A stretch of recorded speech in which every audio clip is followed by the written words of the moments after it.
حضرت علامہ و مولانا محمد غلام محی الدین صاحب سبحانی قبلہ تشریف لا چکے ہیں اور آپ کے حوالے ہونے والے ہیں، لیکن اس طریقے سے آپ خاموشی بنا کر خاموش مزاجی کے ساتھ بیٹھیں گے تو کیسے مزہ آئے گا؟ آپ اس طریقے سے بیٹھیں کہ حضرت آپ کو نہ دیکھیں، آپ اپنی گھڑی کو نہ دیکھیں، بلکہ حضرت آپ کے دل کے گھڑا کو دیکھیں کہ آپ کے گھڑے میں کتنا دم ہے، پانی چھلکتا ہے کہ نہیں چھلکتا ہے، لہذا چم کے بیٹھیں اور تھم کے بیٹھیں۔ ایک مرتبہ زوردار انداز میں نعرہ لگائیں، نعرہ الفاتحہ۔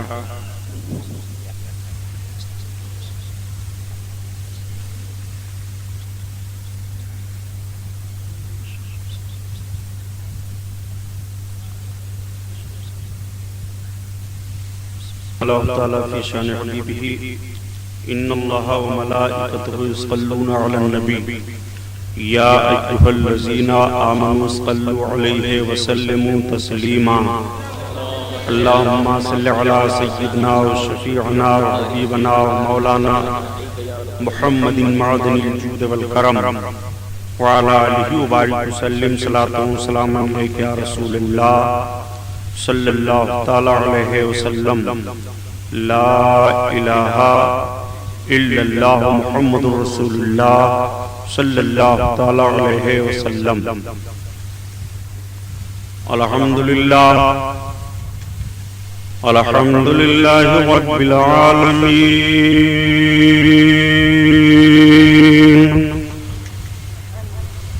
والصلاة والسلام علی سید المرسلین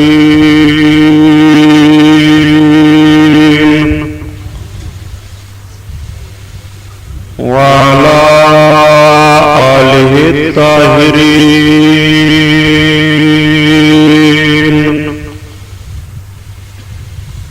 واصحابہ المطہرین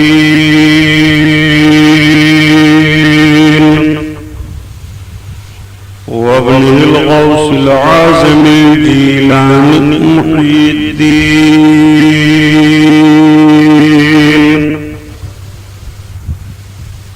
وأهل بيته أجمعين۔ أعوذ بالله من الشيطان الرجيم، بسم الله الرحمن الرحيم۔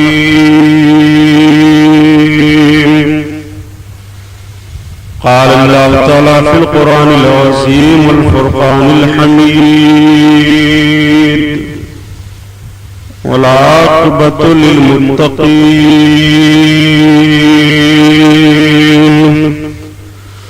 صدق الله البصير القدير وصدق رسوله البشير النذير والحمد لله رب العالمين۔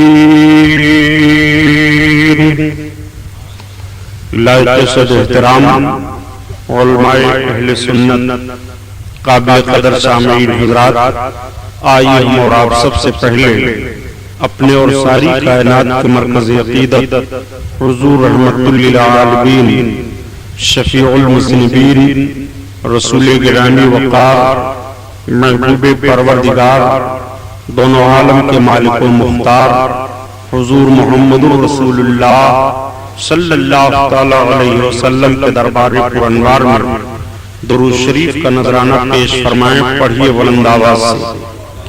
اللہم صلی علی سیدنا مولانا محمد معدن الجود والکرم وعلی آلہ وبارک وسلم صلاۃ و سلام علیک یا رسول اللہ صلی اللہ تعالی علیہ وسلم۔ پورا مجمع خیر و برکت کے لیے اور درود شریف پڑھ لیجئے۔ اللہم صلی علی سیدنا مولانا محمد معدن الجود والکرم وعلی آلہ وبارک وسلم صلاۃ و سلام علیک یا رسول اللہ صلی اللہ تعالی علیہ وسلم۔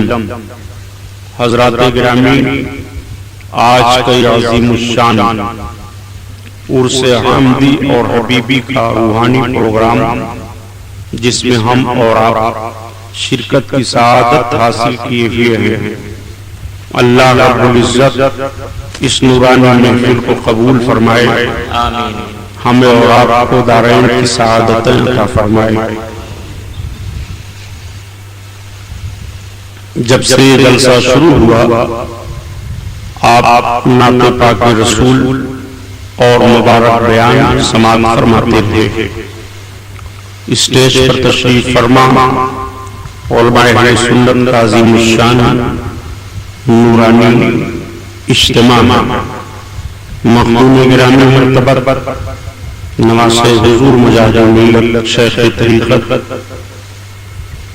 محبوب العلماء محبوب العوام حضرت علامہ الحاج الشاہ سید غلام محمد صاحب قبلہ دامت برکاتہ القدسیہ آستانہ عالیہ حبیبیہ دھام نگر شریف حضور والا تشریف فرما ہے اور ساتھ ہی ساتھ قاضی شہر صاحب الفضیلت خلیفہ حضور مفتی اعظم ہند حضرت المحترم غلام حسین صاحب قبلہ مرکز العلی استاذ العلماء صاحب الفضیلت حضرت علامہ خلیل احمد صاحب قبلہ پرنسپل مرکزی دارالعلوم اہل سنت حنفیہ غوثیہ محبوب گرامی حضرت علامہ محمد یعقوب صاحب یہ جملہ الفاظ علماء رب العزت ان حضرات کی علم و عمل سے ہمیں اور آپ کو مستفیض فرمائے۔ دوستو آج جلسے کی حیثیت دو وجہ سے بہت بھاری ہے۔ ایک تو اس کی نسبت شہزادہ اعلیٰ حضرت حجت الاسلام حضور حامد رضا رحمۃ اللہ تعالی علیہ کی طرف ہے، اور دوسرے ہمارے آقائے نعمت مرشد برحق حضور مجاہد ملت رحمۃ اللہ تعالی علیہ کی طرف۔ حضور مجاہد ملت علیہ رحمت و رضوان کی عظیم شخصیت محتاج تعارف نہیں ہے۔ انشاءاللہ میں پوری کوشش کروں گا کہ سرکار کی مقدس زندگی کے ان گوشوں کو آپ کے سامنے رکھوں جس سے آپ کے ایمان میں جلا پیدا ہو اور اولیاء کرام سے محبت کا جوش جذبہ پیدا ہو۔ لیکن آئیے سب سے پہلے اعلیٰ حضرت عظیم البرکت آیت من آیات اللہ معجزۃ من معجزات رسول اللہ امام احمد رضا خان علیہ رحمت و رضوان کی مقدس نعت پاک کے کچھ اشعار برکت کے طور پر ملاحظہ فرمائیں۔ سرکار اعلیٰ حضرت اپنے آقا صلی اللہ علیہ وسلم کی نعت کہتے ہیں۔ ان کی نعت کیا ہوتی ہے؟ نعت شریف کا ایک ایک شعر نبی کونین صلی اللہ علیہ وسلم کی مقدس زندگی پاک کا کوئی نہ کوئی گوشہ ہوتا۔ مرد مومن جب سنتا ہے تو اس کی طبیعت نیکیوں کی طرف مائل ہو جاتی ہے، گناہوں سے اسے نفرت پیدا ہوتی ہے، عشق رسالت سے اس کا سینہ جگمگانے لگتا ہے، اس کی آنکھیں نم ہو جاتی ہیں، اور وہ اپنی زندگی کے نشیب و فراز پر غور کرتے ہوئے گناہوں کو چھوڑ دیتا ہے۔ اس لیے کہ اس کے تعلق سے اس کے رب نے قرآن میں فرمایا ہے کنتم خیر امۃ اخرجت للناس تأمرون بالمعروف وتنہون عن المنکر، تم بہترین امت ہو، تمہیں اس لیے پیدا کیا گیا ہے تاکہ نیکیوں کا حکم دو اور برائیوں سے روکو۔ آپ کے تعلق سے آپ کا رب قرآن میں بیان فرماتا ہے۔ اعلیٰ حضرت عظیم البرکت عرض کرتے ہیں یا رسول اللہ آپ کا در کریم وہ ہے، اور اپنے رب کی حمد کو بیان فرماتے ہیں وہی رب ہے جس نے تجھ کو، وہی رب ہے جس نے تجھ کو ہمتن کرم بنایا۔ یا رسول اللہ رب وہ ہے جس نے آپ کو سراپا کرم بنایا، بخشش بنایا۔ آپ سراپا جود و کرم ہو، آپ کے در پاک سے کوئی واپس نہیں جاتا۔ آپ ہی کی چوکھٹ ہے جہاں سے سارے لوگوں کو سب کچھ ملتا ہے۔ اسی لیے عرض کرتے ہیں اعلیٰ حضرت کی، یا رسول اللہ آپ کے کرم کا حال تو یہ ہے، راہ کیا جود و کرم ہے شہ بتا تیرا، راہ کیا جود و کرم ہے شہ بتا تیرا، راہ کیا جود و کرم ہے شہ بتا تیرا، نہیں سنتا ہی نہیں مانگنے والا تیرا۔ یا رسول اللہ آپ کی بارگاہ میں مانگنے والا کبھی نہیں کا لفظ نہیں سنتا، جو مانگے آپ اسے عطا فرماتے ہیں، اس لیے کہ آپ سراپا جود ہیں، بخشش ہیں، کرم ہیں۔ آقا صلی اللہ علیہ وسلم کے در کریم کا حال یہ ہے، مانگنے والوں نے اس انداز سے مانگا کہ ہجری 555 کا زمانہ، سرکار غوث اعظم پیر پیر امیر میرا شاہ جیلان، بڑے پیر دستگیر رضی اللہ تعالیٰ عنہ کے ہم اثر بزرگ حضرت سید احمد کبیر رفاعی رحمت اللہ علیہ، جو آپ کے رشتہ دار بھی ہیں، آپ کے ہم اثر بھی ہیں، آپ کے درستوں میں سے بھی ہیں، گئے جب سرکار کی بارگاہ میں اور مواجہ شریف کے سامنے حاضر ہوئے تو عرض کرتے ہیں کہ یا رسول اللہ ابھی تک تو میں آپ پر دور دور سے صلاۃ و سلام بھیجتا تھا، یا رسول اللہ آج آپ کے سامنے آپ کے روضہ پاک کے قریب سرکار آپ کرم فرما دیں اور دست نبوت باہر آ جائے تو میں بوسہ لے لوں۔ جیسے اتنا عرض کرتے ہیں تو آقا کریم نے کرم فرمایا، دست نبوت باہر کر دیا حضرت سید احمد کبیر رفاعی نے، بوسہ لیا۔ اس وقت 90,000 کا اجتماع مدینہ شریف میں تھا، سبوں نے اپنی کھلی آنکھوں سے سرکار کا یہ معجزہ دیکھا۔ میرے آقا ایسا ہو ہی نہیں سکتا کہ مانگنے والے کو نوازیں، اسی لیے اعلیٰ حضرت عظیم البرکت عرض کرتے ہیں یا رسول اللہ ہاں میں پیر کو مانگنے کو تیرا آستان بتایا، تیرا آستان بتایا، تیرا آستان بتایا۔ حضرت علامہ واقعی رحمت اللہ تعالیٰ علیہ ایک بہت بڑے عالم گزرے ہیں۔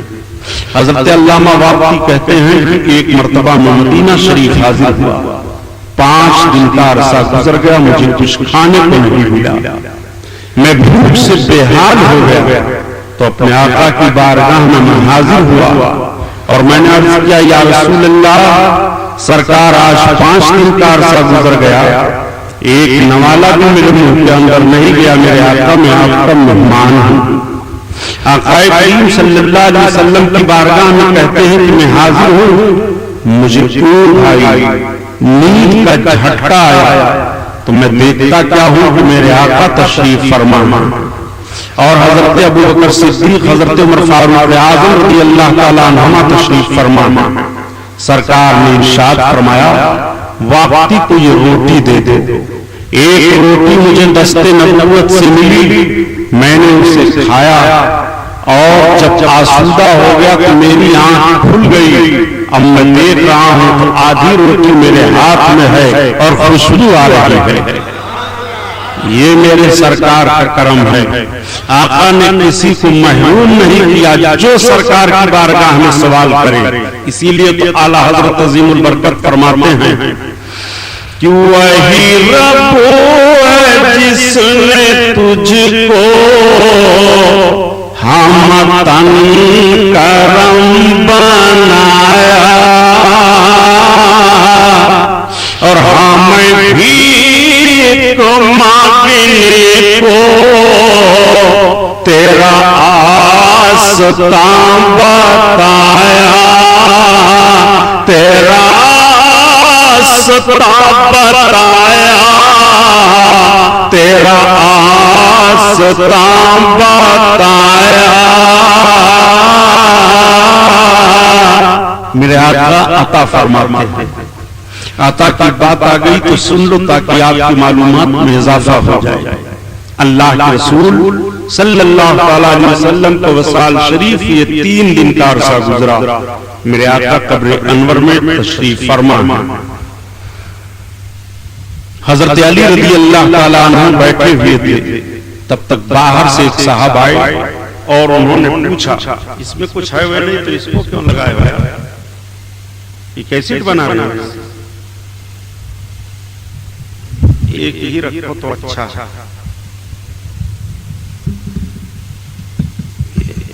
یہ ٹھیک ہے۔ حضرت علی سے آقا کے ایک صاحب پوچھتے ہیں، اے علی میں اپنے آقا صلی اللہ علیہ وسلم سے شرف ملاقات حاصل کرنے کے لیے آیا ہوں، میرے سرکار کہاں ہیں؟ تب تک حضرت علی رونے لگے، سسکی بند گئی، وہ بھی بیٹھ کر کے رونے لگے، اس لیے کہ آدمی کی فطرت ہے کہ کسی کو روتا ہوا دیکھتا ہے تو اس کا دل بھر آتا ہے۔ حضرت علی رضی اللہ تعالیٰ عنہ روتے رہے، انہوں نے عرض کیا مولا کائنات بتاؤ تو میرے آقا کہاں ہیں؟ تب تک حضرت علی نے اشارہ کرتے ہوئے کہا یہ دیکھو جو سامنے قبر انور دیکھ رہے ہو، آج 3 دن کا عرصہ گزر گیا، میرے سرکار اسی میں تشریف فرما، سرکار کا وصال ہو گیا۔ اتنا سننا تھا وہ چیخ مار کر کے رو پڑے اور سرکار کے قبر انور پر جا کر کے قبر شریف کی مٹی کو اٹھایا اور سر پر رکھا اور عرض کیا یا رسول اللہ ہم کہاں جائیں؟ سرکار ہمارے لیے جائے پناہ کہاں ہے؟ میرے آقا رب نے تو ارشاد فرمایا ہے وَلَوْ أَنَّهُمْ بِالظَّلْمُ أَنفُسَهُمْ جَاءُوكَ، اے محبوب اگر لوگ اپنی جانوں پر ظلم کر کے آئیں، یعنی بھاری گناہ کر کے تمہاری بارگاہ میں آئیں اور تم ان کے لیے رب کی بارگاہ میں معافی مانگ دو تو رب تعالیٰ بہت بڑا معاف فرمانے والا ہے۔ میرے آقا اب ہم کہاں جائیں آپ کا در کریم چھوڑ کر کے؟ ہماری نگاہوں سے آپ تو روپوش ہو گئے، وہ رو رو کر کے اس طرح سے عرض کر رہے ہیں، ان کے آنسو گر رہے ہیں، دل سے جو آواز نکلتی ہے اثر رکھتی ہے پر نہیں طاقت پرواز مگر رکھتی ہے۔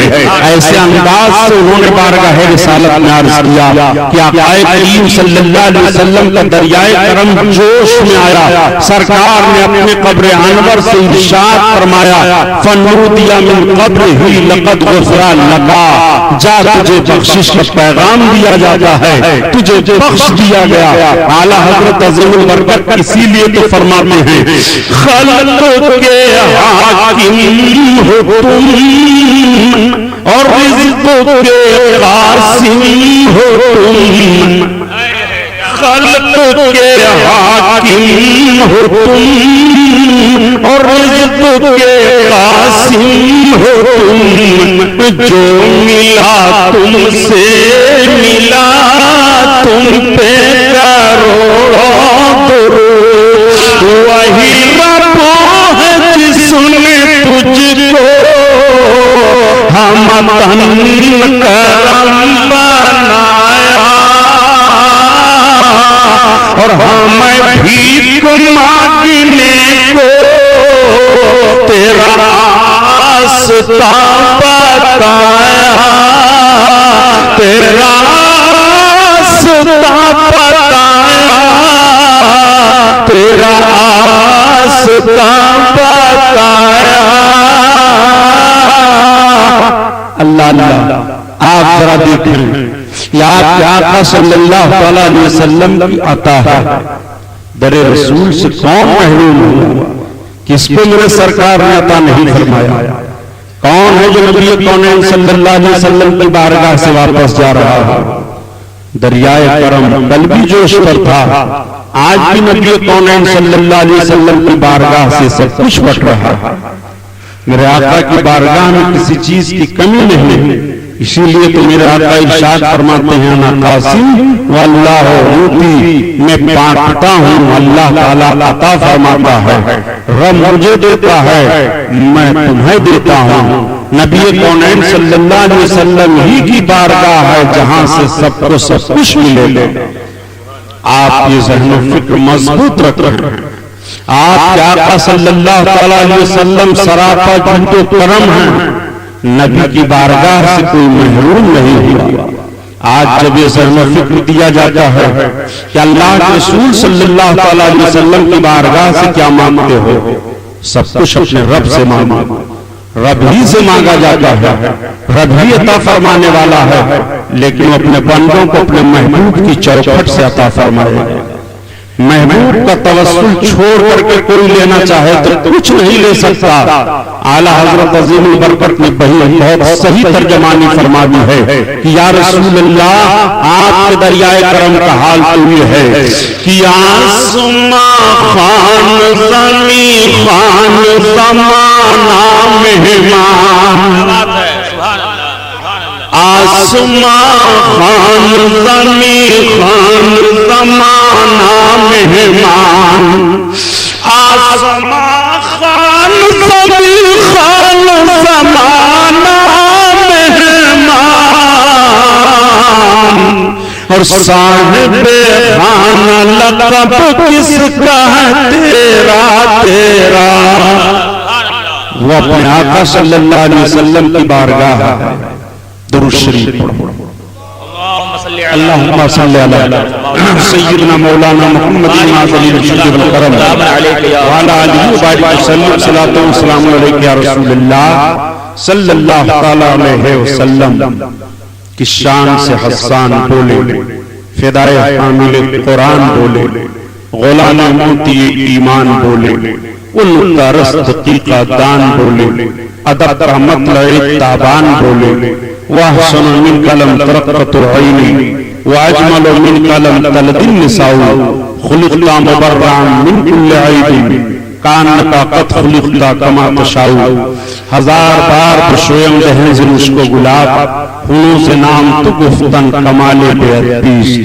حضرات آئیے جائزہ لیجیے، ہر آدمی کا یہ ذہن و فکر ہے، اگر وہ دنیا کا کام نہ کرے تو دنیا میں ترقی نہیں کر سکتا، اس کو دنیاوی عمل کرنا ضروری ہے۔ اگر وہ دنیا میں رہنا چاہتا ہے تو اس کا عمل یہ ہے کہ مکان بناتا ہے، اس کا عمل یہ ہے کہ وہ علم حاصل کرتا ہے، اس کا عمل یہ ہے کہ وہ انجینئر بنتا ہے، اس کا عمل یہ ہے کہ وہ ڈاکٹر بنتا ہے، اگر وہ زراعت پیشہ ہے تو کھیتی کرتا ہے، تاجر ہے تو تجارت کرتا ہے۔ اگر دنیاوی عمل آپ نہ کریں تو میں آپ سے پوچھنا چاہتا ہوں، کیا آپ کو دنیاوی ترقی مل سکتی ہے؟ کیا آپ ڈاکٹر بغیر پڑھے ہو سکتے ہیں؟ کیا انجینئر آپ ہو سکتے ہیں؟ زراعت کا کام آپ نہ کریں تو کیا غلہ آپ کی کھیتی میں پیدا ہو سکتا ہے؟ تجارت آپ نہ کریں تو کیا نفع آپ کما سکتے ہیں؟ آپ کہو گے کہ نہیں، یہ تو بہت موٹی مثال آپ پیش کر رہے ہو کہ واقعی اگر دنیا کے عمل چھوڑ دیے جائیں تو دنیاوی ترقی نہیں ہو سکتی ہے۔ آدمی گھر مکان سے مجبور ہو جائے گا، تعلیم و تعلم سے مجبور ہو جائے گا، تجارت و زراعت سے مجبور ہو جائے گا۔ پتہ یہ چلا کہ تجارت کو بڑھانا ہے تو تجارت کرے، زراعت کو بڑھانا ہے تو زراعت کرے، علم کو بڑھانا ہے تو علم حاصل کرے، ترقیاں حاصل کرنی ہے تو محنت و مشقت کرے۔ بغیر دنیاوی عمل کیے ہوئے دنیا کی ترقی نہیں مل سکتی ہے۔ میں آپ سے پوچھنا چاہتا ہوں، یہ تو دنیا آپ کو آخرت کے لیے کھیتی بنا دی گئی ہے، آپ نے آخرت کے لیے کون سا کام کیا؟ آپ نے کبھی آخرت میں اپنے انجام کو سوچا کہ نہیں؟ آپ نے آخرت کے لیے کبھی غور و فکر کیا کہ نہیں؟ آپ نے آخرت کے لیے کبھی رات کی تنہائی میں اپنے بستر پر لیٹ کر کے اور سناٹے کے عالم میں غور و تدبر سے کام لیتے ہوئے آپ نے کچھ فیصلہ کیا کہ نہیں؟ آپ جب ماں کے شکم میں قرار پاتے ہیں اور روح ڈال دی جاتی ہے تو اسی وقت سے زندگی تمام ہونے لگتی ہے۔ آپ پیدا ہوئے 5 برس تک آپ کا بچپن گزرا اور 5 برس کے بعد آپ تعلیم و تعلیم میں لگ جاتے ہیں۔ جب آپ کی عمر 30 برس کی ہوتی ہے تو تجارت میں لگیں یا ڈاکٹر بنیں یا انجینئر بنیں۔ آپ کی عمر 60 برس کی ہے، 20 برس آپ کے یوں ہی گزر جاتے ہیں اور 40 برس کی زندگی بہتر بنانے کے لیے آپ نے کیا کیا جتن کیے ہیں؟ آپ نے تعلیم و تعلیم کا ماحول پیدا کیا ہے، تجارت و زراعت میں آپ لگ گئے ہیں تاکہ آپ کی 40 سالہ زندگی بہترین بنتی رہے اور 40 سالہ زندگی اچھی گزرتی رہے۔ آپ نے اس دنیا کی زندگی کے لیے اتنے جتن کر ڈالے۔ میں آپ کے غور و فکر کا فیصلہ چاہتا ہوں، جہاں آپ کو ہمیشہ ہمیشہ رہنا ہے، قبر کی منزل سے نکل کر کے حشر کے میدان میں پیش ہونا ہے اور حشر کے میدان سے پھر آپ کے لیے ایک فیصلہ ہوگا، جنتی ہو یا دوزخی ہو۔ جنتی ہو تو جنت میں چلے جاؤ، دوزخی ہو دوزخ میں چلے جاؤ، ہمیشہ ہمیشہ کا فیصلہ کر دیا جائے گا۔ آپ نے وہاں کے لیے کیا کیا ہے؟ آپ سوال کر سکتے ہو کہ ہمیں دنیاوی ترقیاں حاصل کرنے کے لیے یہ ساری چیزیں تو رکھی گئی ہیں اور آخرت میں ہمیں اپنی آخرت کو بنانے کے لیے کون سی چیز رکھی گئی ہے؟ وہ کون سا دستور و ضابطہ رکھا گیا ہے؟ وہ ہمارے لیے کون سا ماحول رکھا گیا ہے کہ ہم دنیا سے جب آنکھ بند کریں قبر میں رہیں تو بھی ہمارے لیے آرام ہو، اور قبر سے ہم حشر کے میدان میں اٹھیں تو بھی ہمارے لیے آرام ہو، اور جب ہمارے لیے فیصلہ ہو تو جنت کا فیصلہ ہو، ہمارا داخلہ ہو تو جنت میں داخلہ ہو جائے۔ آپ نے اس کے لیے کون سا جتن کیا ہے؟ آپ نے اس کے لیے کون سی سوچ و فکر کو استعمال کیا ہے؟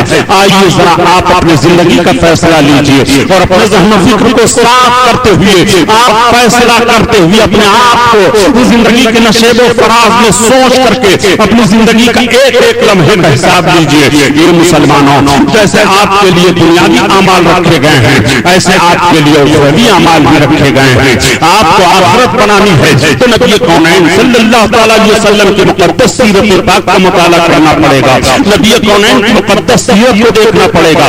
آپ کہو گے کہ غلام محی الدین سبحانی، ہم نے نبی کونین کا جلوہ نہیں دیکھا ہے، ہم نے نبی کی سیرت کو کتابوں میں پڑھا ہے، ہم نے نبی کونین کی سیرت کو سنا ہے، آخر نبی کی سیرت پر عمل کیسے کیا جائے؟ تو ہم آپ سے عرض کریں گے صحابہ کی زندگی دیکھنی پڑے گی۔ آپ کہو گے ہم نے صحابہ کو بھی نہیں دیکھا ہے، ہم عرض کریں گے تابعیوں کی زندگی دیکھنی پڑے گی۔